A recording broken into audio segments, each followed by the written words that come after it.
Hey, this is Jon Gordon with Positive University, and I'm with my great friends right now, Dan Britton, Jimmy Page. They're also my co-authors of the book, One Word That Will Change Your Life. And one word has been used by now over hundreds of thousands of people. I mean, we're talking maybe close to 1 million people have now done this one word concept, but it wasn't my idea. Dan and Jimmy have been doing this for over 18 years now. And Dan, why don't you tell us how this came about and how long you've been doing this? Yeah, it was going in 1999, heading into Y2K. I don't know if anyone remembers Y2K, but the world was going to melt. Every computer was going to go out. I was driving with my good friend, Steve Fitchew, former NFL player. We're driving to a youth conference in Ocean City, Maryland, sucking down some Dunkin' Donuts coffee, had a 3-hour drive. And Steve says to me, hey, Dan, we're heading into Y2K, year 2000. If we survive January 1st of the year 2000, what's your one word going to be for 2000? And John, I tell you, Jimmy, I was like, I was stumped because I didn't have a word. I had a 7-page Word document.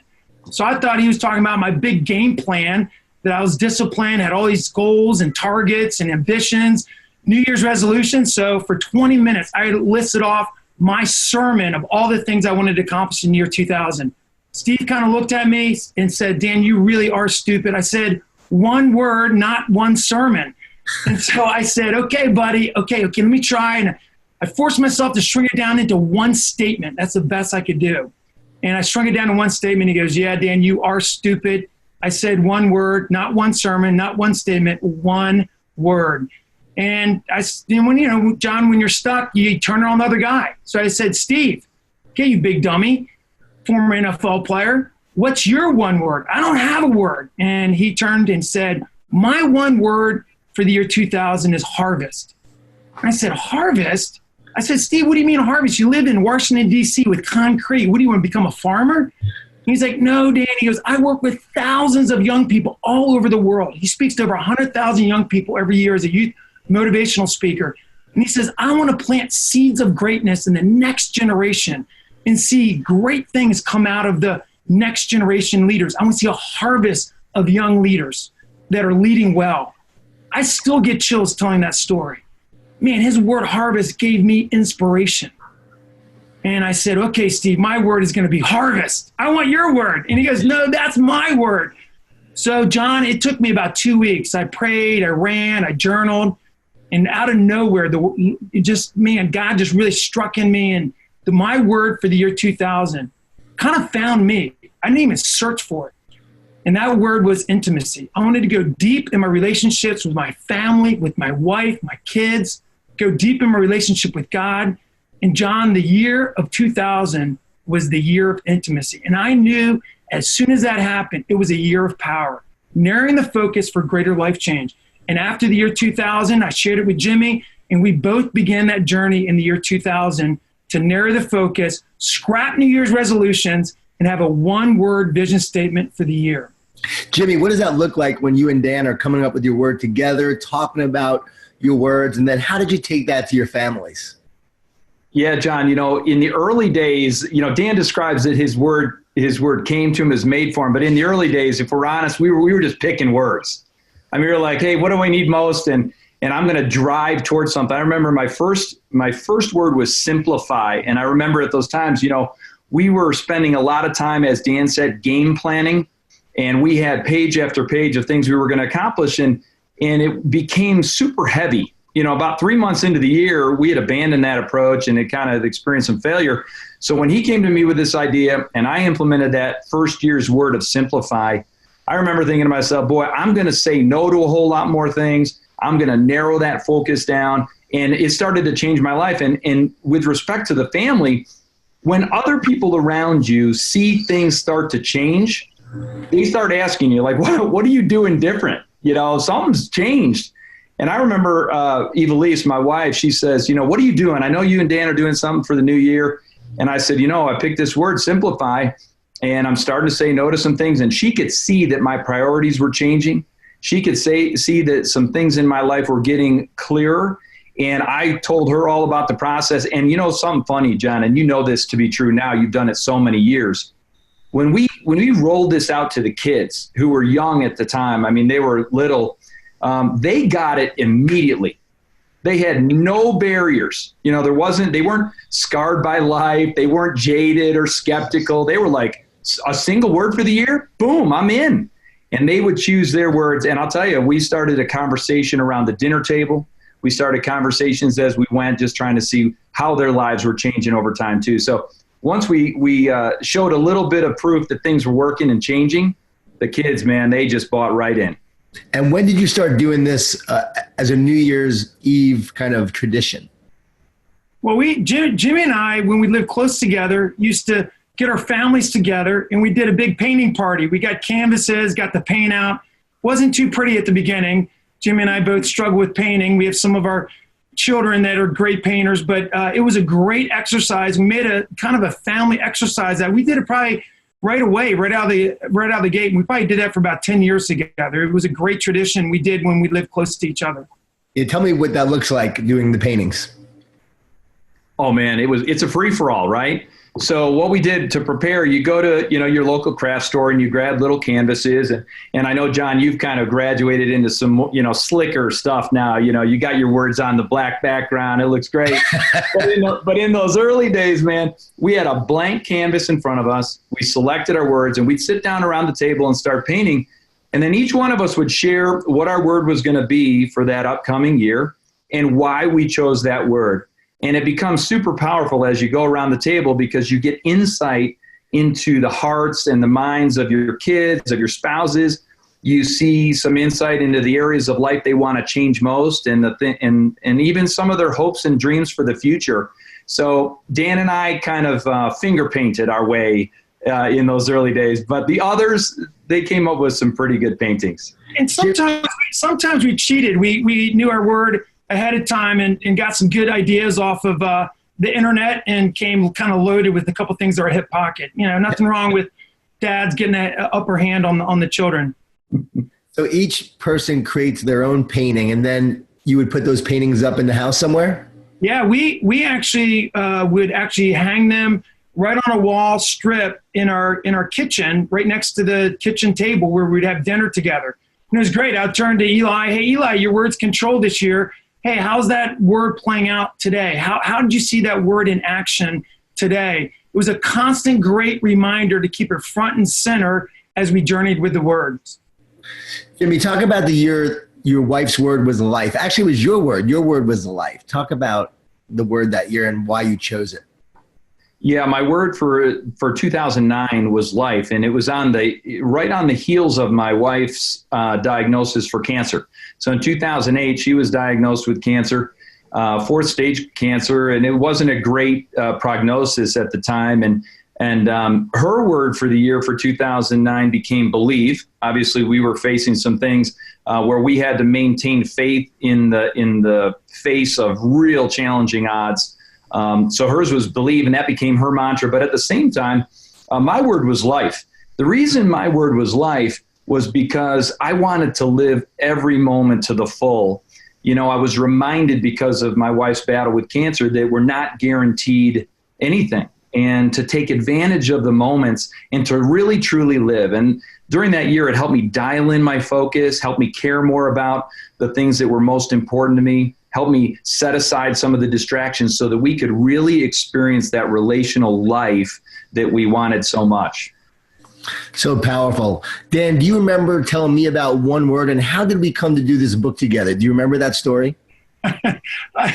That's a great story. I remember you reaching out to you. Jim and I had talked to a publisher that we knew that we did a couple books through, and we reached out to you to do the forward to it. But after Jim and I kind of talked, we said, we don't want, because the reason why is I think after we shared it with you, you became like, you weren't just a supporter of it, it became yours. And that's a great thing about one word, is that it transfers this whole concept to become a personal exercise, a personal discipline, that it's yours now. And we saw that in you.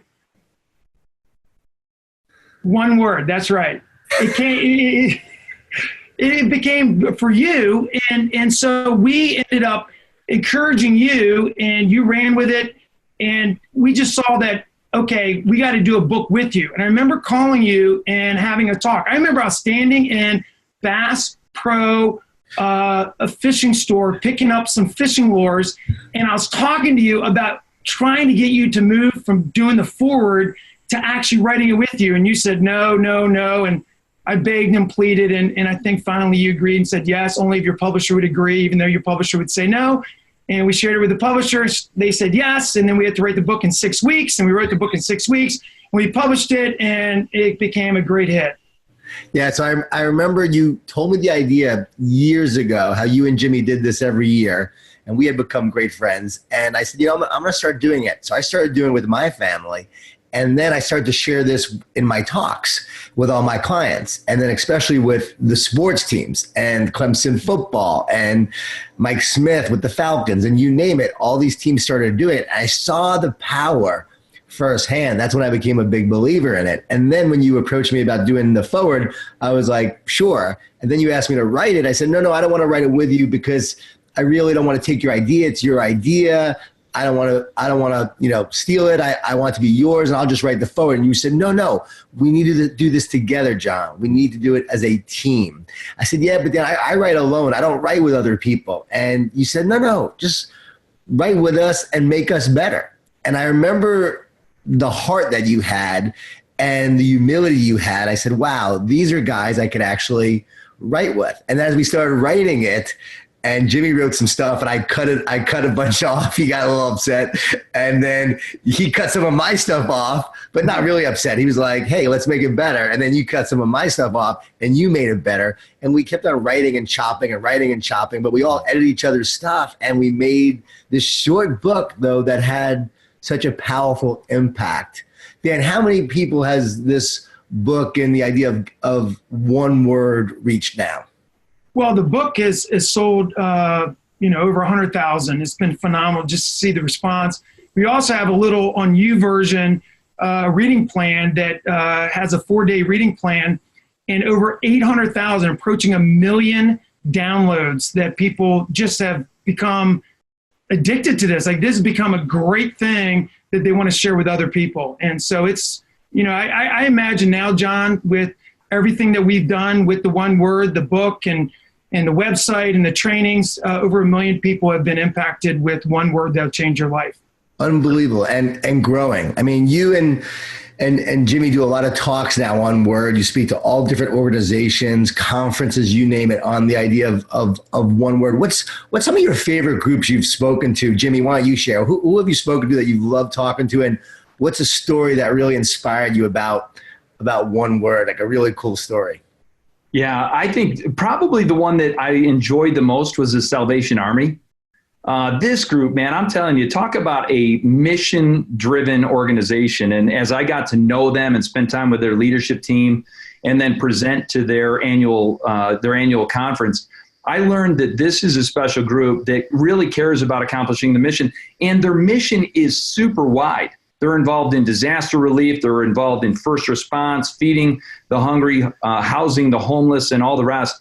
And I was able to present this concept to them, to their leadership team and their expanded leaders. And they, in the crowd, during the presentation, I asked, hey, does anybody have their word? Because sometimes you're going to get a handful of people that come to that conclusion. They know exactly what they need. They know exactly the future that's ahead of them, and they come up with their word. But what was cool about the Salvation Army was this. I said that, and I swear in a room of 250 people, I would say 80% of the hands went up. And I'm like, there's a reason.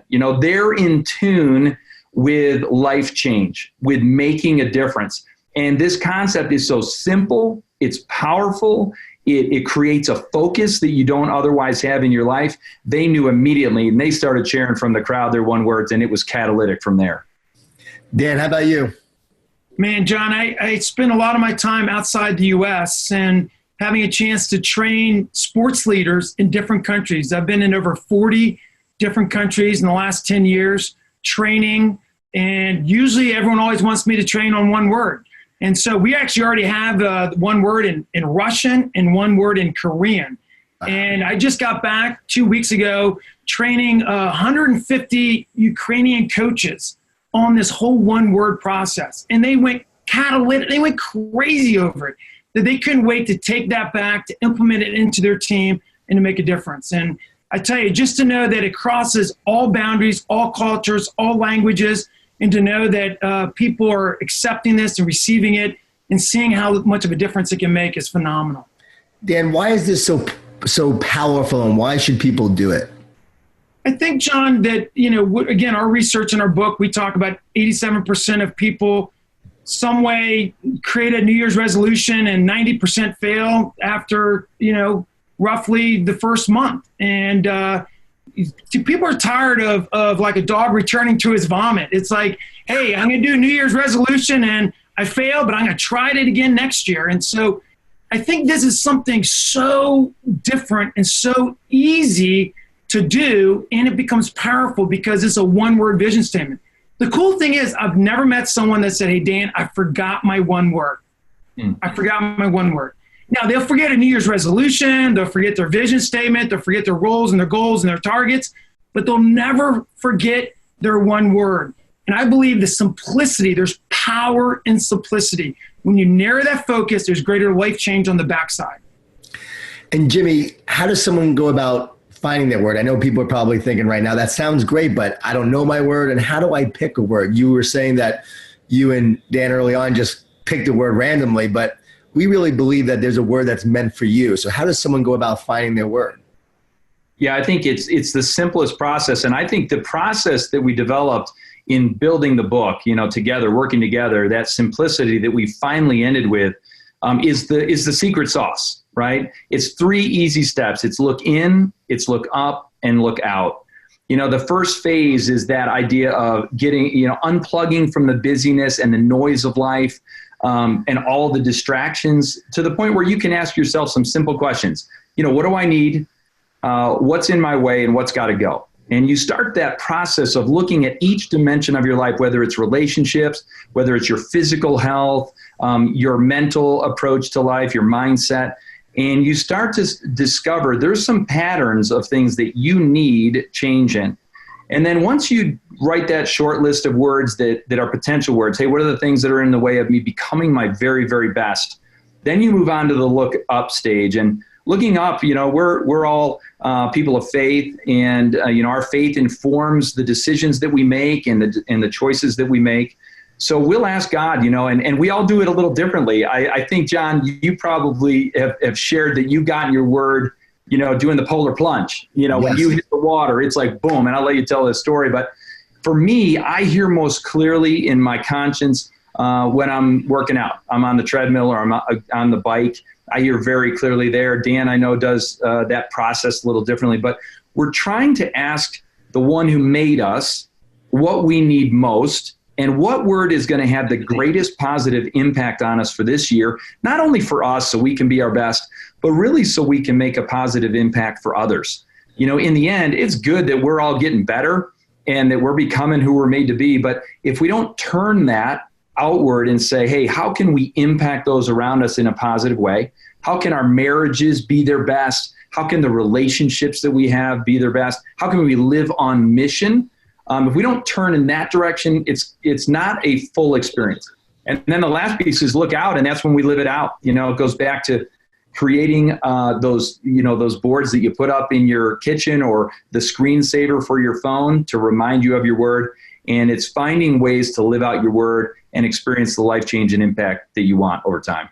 Yeah, what's really cool, even if someone is not a believer, they don't have a faith. I've had some young men that I've talked to that didn't have much of a faith, but I said, be open to it. A word will come to you. And sure enough, the word came to them in such a unique way that they had to question, their belief, their faith. They had to know that there was something more, because the way the word came about was too, I would say, coincidental. There was no way it was a coincidence. It was a word that was meant for them. And like for me, I remember jumping in the ocean and I thought my word was either going to be enjoy or surrender. I wasn't sure which one. And I jumped in and I hurt my knee when I jumped in.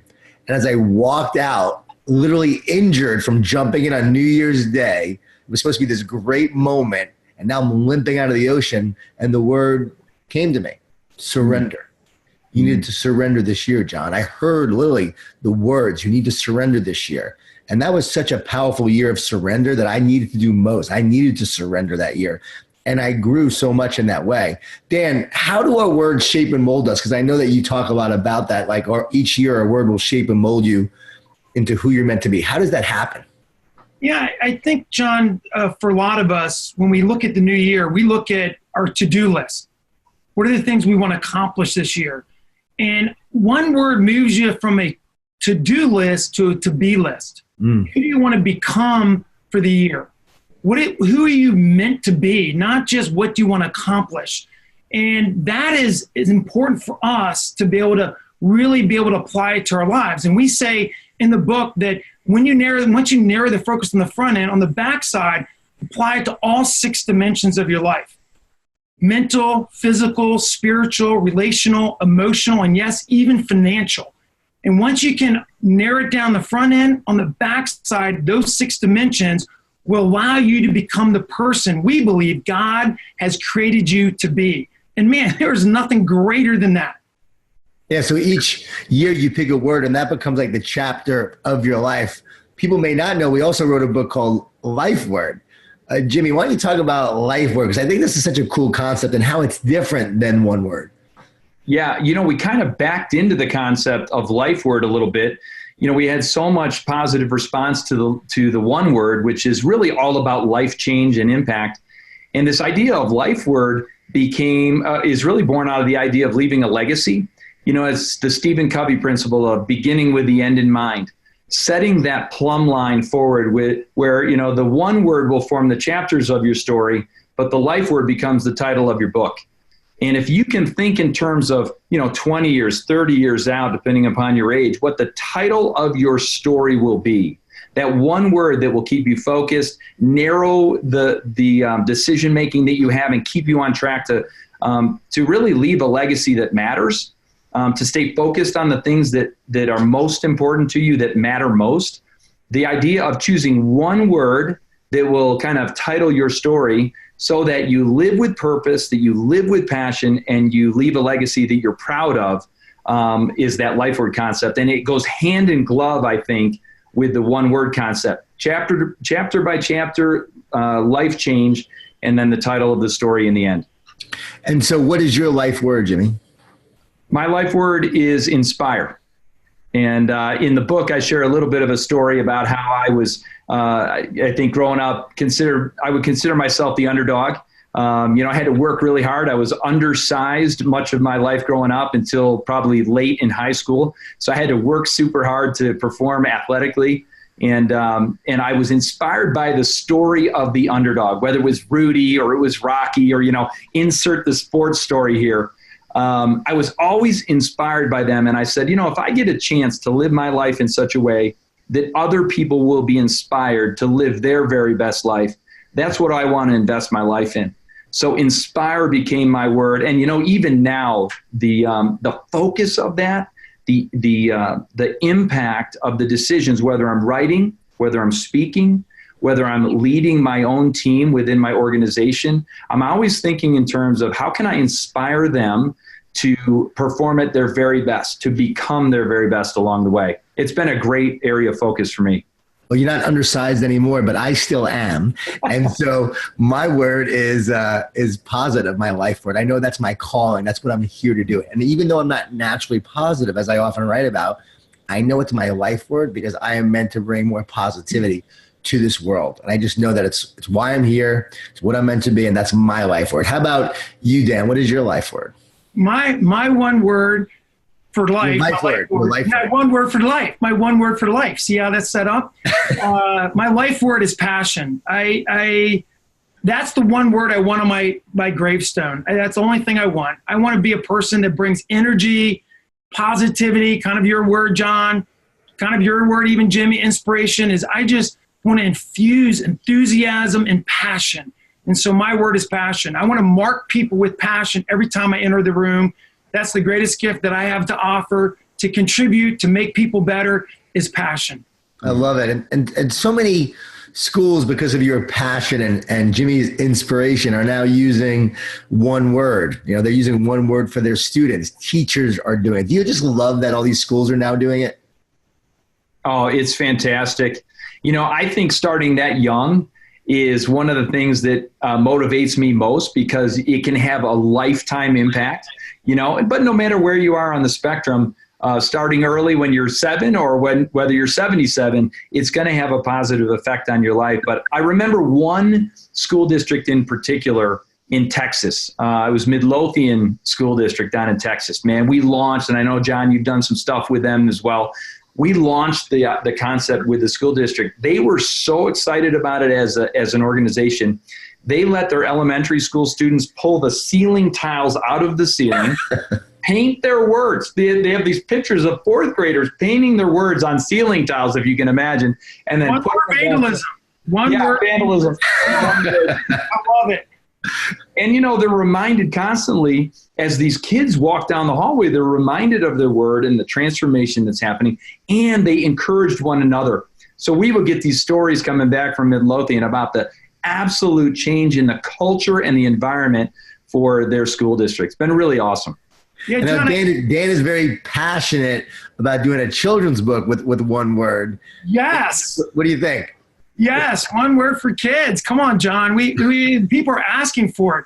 I tell you, the cool thing, John, is I think we always knew that families were going to love one word. We knew that businesses were going to love one word. I think what really surprised us is how many sports teams and how many school systems have literally like integrated it throughout school-wide, district-wide. It has been awesome. And so a lot of the younger kids now, the younger elementary age teachers are saying, hey, we want to have one word for kids. And they're actually utilizing it already, as Jimmy said, doing some creative things that we keep getting responses back from. But one word for kids would be amazing. Yeah, can't wait till we do that together. We just got to find the right time and we got to write it. Yes. Now, so Dan, how important is it for a team to come up with their words and then also share their words with each other? How powerful is that, and where's the power in that? Yeah, I think that the cool thing is that's the lookout part. The lookout part is when you journey the word, you experience the word, you live the word. That's the fun part. That's the you've been after the discovery, kind of the hard part of looking in and looking up. But then when you look out and you're able to journey the word, not by yourself, the power of one word is others, is including others. And in the book, we actually talk about getting a stretch team. And a stretch team is maybe a handful of people that are peers that can help you live your word. Not, hey, you're not living your word. We all have those people in our lives. We don't need them, energy vampires. We need people to come in and to bless us, to encourage us, to use us, and to be a blessing to us as we go. And that's the whole idea of a stretch team and journeying along the side with people to live out your word to the fullest.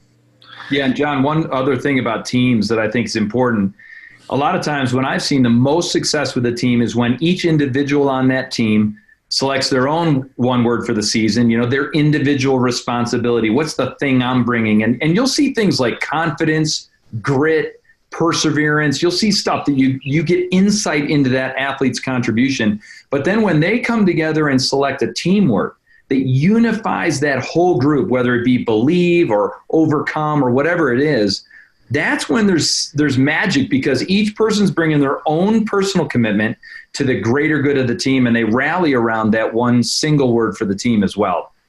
Jimmy, is there a word that you heard from an athlete or someone in corporate America or an educator that really sticks out to you that you just remember the most? Yeah, it's funny you say that, and I just mentioned it 1 second ago. The word is grit. We've had some national cross-country teams compete and win national championships, and they selected as a team, they selected the word grit. I believe Taylor University, in Indiana, and they chose that word, and what it did was it allowed them to overcome those obstacles along the way, because inevitably in life, in competition, in practice, in preparation, you're going to experience challenges and obstacles that you're going to have to overcome. And grit gives you that stay with it, never quit quality that is so necessary, not only in sports, but in life. So when I see an organization pull that word grit, I know they're going to be tested on it, right? They're going to encounter some challenges along the way. But in the end, what they're going to learn and the way they're refined and brought together as a team through adversity is really inspiring to me. Dan, is there a word that you've heard on your journey that just really stands out to you? Perhaps it was even overseas? Yeah, a lot of times I can't read other languages, so it's hard to get their words. But I tell you, I've seen some pretty cool languages written on rocks and paintings and different things. I think that one of the words that I have a friend of mine that came up with was the word detox. And actually it wasn't because he had any drug issues or anything, but he wanted to detox from what the world was putting into him. He just wanted to have a cleansing and be able to have a clear mind, a clear heart. He wanted to live clean. And really, so he spent a year kind of going through a detox of his mind, his heart, his body.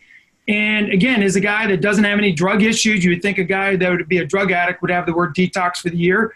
But it was a whole idea about getting clean and getting right and getting whole and getting purpose. And that word detox, to me, was one of the most powerful words that I've heard someone use. Love that. Hey, Jimmy, what was your experience like writing with me? Or Dan, you can chime in here too. I just was curious from the just people who may be wondering what it's like to write a book together. What did you I shared how it was like writing with you guys. I loved it. You guys are the best people on the planet. But honestly, what was it like writing with me? You can be honest. Oh, man. Well, first of all, early in the process, you remember Dan said, hey, there's going to be moments when each one of us at a various point wants to bail on this thing. They're going to be frustrated or whatever it is. And you're going to want to bail. And not that I was prophetic. I just knew with three high-intensity guys, there was going to be some moments that was going to happen. Yep. And so in his prophetic way, he had us all bring our hands in and swear, double pinky swear you're not going to lead the project. But I'll say this, greatest project that I've ever been associated with, because each one of us brought something unique and unique perspective. I think in the end, we all got better. I learned a lot. I mean, Jon, you're the master at storytelling and at keeping things simple but powerful. And I learned through that process how to do that and how to think that way, how to write that way. And I think overall, just the unity of the three of us along the way was just powerful. Sometimes people say, hey, that's going to create a wedge. I'll tell you, it brought us together in ways that I'm super thankful for. Couldn't agree more. Dan? Well, so yeah, it was crazy because even though it's a short little book, less than 100 pages, chapter 6, it was chapter 6. I remember it. Is there a chapter 6, Dan? I don't even know. Well, yeah, there's more than 6 chapters. And it was the mode of crisis. And literally it got to the point that everyone was like, we're done. We ain't doing this. We got to call the publisher. And it was like, hey, remember that little thing we did that we made a commitment to each other? We predicted that this moment of crisis would happen. And man, I tell you what, adversity strengthens. And I tell you what, as Jimmy, you said, Jimmy and I had written several books together before, so we knew the whole idea of co-laboring and writing books together. At that time, Jon, I don't think you had ever written a book with someone. You even said, I think, quote unquote, I won't even write a book with my brother. You're going to hear this. Don't say that. No, you're going to have to cut that out. But no, this is when you didn't write with anyone. And you said, I won't even write a book with my brother. Why would I write with you two guys? It was a great comment because you hadn't written any books with anyone. And so it was like, well, we're not your brother. Come on, you can write this book. This is you. And so I think all of us learn from each other. But Jon, we learned so much from you. Gosh, like the whole idea of narrowing it down, use less words for greater impact. Because I think that people can write too much and put too much in there versus say less but say more. Write less and say more. And you taught us that gift. You taught us that skill, and we're thankful for that. Oh, listen, this book would have been 396 pages. It would have been a dissertation, and nobody would have read it. It would have been the greatest thing in the world, and nobody would have read it. Instead, it's simple, super powerful, high impact. I appreciate you guys so much. I mean, seriously, we got better from this. I know I got better, and just the whole word one word concept has made me better and all the teams that I get to work with now. Remember when Dabo Swinney, when they won the national championship in front of millions of people, he said, my word all year has been love. I knew that our love for each other would be the difference. And that's what I told my guys.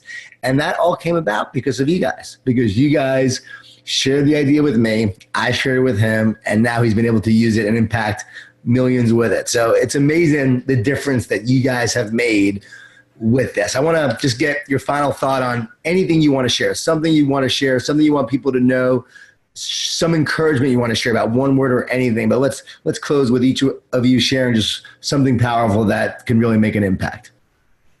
Well, John, I would say this.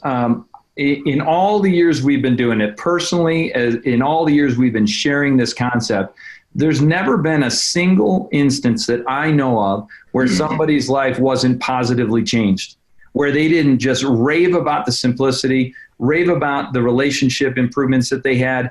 So if you're looking for something that is going to be simple to do, intuitive, something that will speak to your heart, speak to your mind, and will have a profound impact on your life, I guarantee you this will work.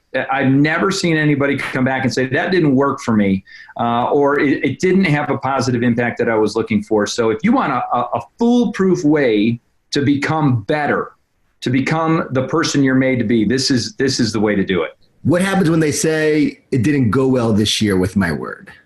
Well, we've had that. We've had that. And I think part of that is what they mean by that is they were challenged. There were parts of their life that became super challenging because they were focused on the thing that needed to change. And when that happens, when you focus on something that needs to change, sometimes things don't go quite the way you hope they do. You pray for patience. Well, you don't get patience. You get opportunities to be patient. And that's part of the process of refinement with this word is, you put a word out there. For example, my word this year is warrior. I've been challenged to take on a warrior mindset, to not give up in difficult circumstances. And there are moments when I'm like, I should have chosen an easier word. Telling me. But in the end, I'm becoming better. And I think that's the point is even in the hard parts, it's going to be worth it. You are a positive warrior. Dan, how about you? Yeah. Hey, John, I think that a lot of times, like Jimmy said, sometimes the year kind of the word gets them like it wasn't what they thought. Oh, my word's discipline. And they get to the end of the year and go, man, I wasn't very good at discipline and I failed. And I don't think you ever fail your word. You experience your word. It's not the goal, John, isn't to like kind of climb the mountain. You got a flag and go, I conquered my word. You don't conquer your word. You live your word. You experience your word. Let that word reveal stuff about you. Like, yeah, it could have been a tough year. The word discipline whooped you. It got the best of you. But let this word stand for itself, learn from that, and journey on. I think that's important.